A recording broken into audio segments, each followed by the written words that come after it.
This is First Contact, Stories of the Call Center.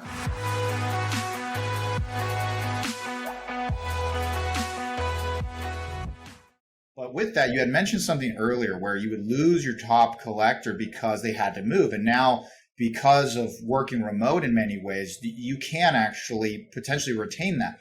But there's a flip side to it that I've been finding in the greater contact center space, right? And I want your opinion in the ARM space and what you're hearing and seeing here when it comes to people have a lot more opportunity to find alternatives too. It's not just I can retain that person, is I have a lot more competition where that person that may have had 1 or 5 or 10 agencies they could work for in their physical footprint, they really have the whole country now that they could go and be sought after for the skills that they have and the proficiencies they have. And how do you retain those top performers or even get those people to perform in today's age where they really do have a lot of opportunities, where people are fighting for that talent now that they couldn't when it was regionally based of where you could hire and have them physically there? Any insight into what you're doing at Applied Innovation or what you've seen other people elsewhere in the industry at agencies that how do they retain that top talent when they really can't go wherever they want? Well, you have to change the culture somewhat, right? And first of all, work from home isn't for everyone. There are people who don't want to work from home. You've got collectors that can't wait to get back to the office. We embrace remote work. We've got developers that work remotely. Now they're president of the company based in central state of Washington. I live in Northeast Pennsylvania. Our new VP of Business Development lives in Philadelphia, Pennsylvania, and we're able to run and manage a company from that with that dynamic. You're absolutely right. So the flip side, I've been hearing a lot about this from friends in the industry, loads of people I know that own agencies.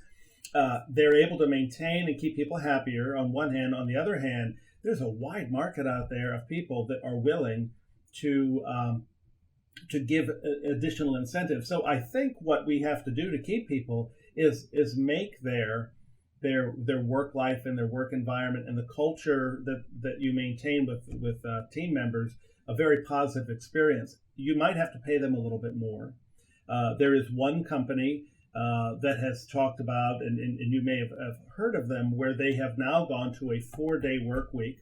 So you can be remote, you can work 4 days, and which was a surprise to me when I heard that. I thought, well, that's not unusual. Work 4 10s. No, you work 4 8s and get paid for a 40-hour work week. That's going to get some attention. So I think, once again, if your company is creative enough and open enough to embrace work from home, you also then have to realize that you might need to offer additional incentives for people to stay. Maybe a little bit more money, maybe a little bit more fun. I mean, I know there's a lot of agencies have fun in the office. You can't forget about having fun just because your team isn't there. You've got to really focus on, and maybe even in more ways than you ever have done before, on how to make their job enjoyable. It's one thing, people are lonely, all right? People are working from home and they're lonely because they're single and they never see anybody. The opposite end of the spectrum is the collector is working from home and she's a mom with 5 kids, right? And the kids are coming and going and she's trying to manage that. So I think continuing to offer programs that will make that person's life a little more palatable, a little bit more enjoyable, and maybe not just standard ways that we incentivize, but maybe more unique individual ways. Instead of having everything the same, what does collector A really like and need versus collector B? What's their life situation? Do they want more time off? Maybe they don't want time off, but they need a little bit more money, or they really need that insurance coverage that's important to them. So I think uniquely diving in to what is the true needs of each individual.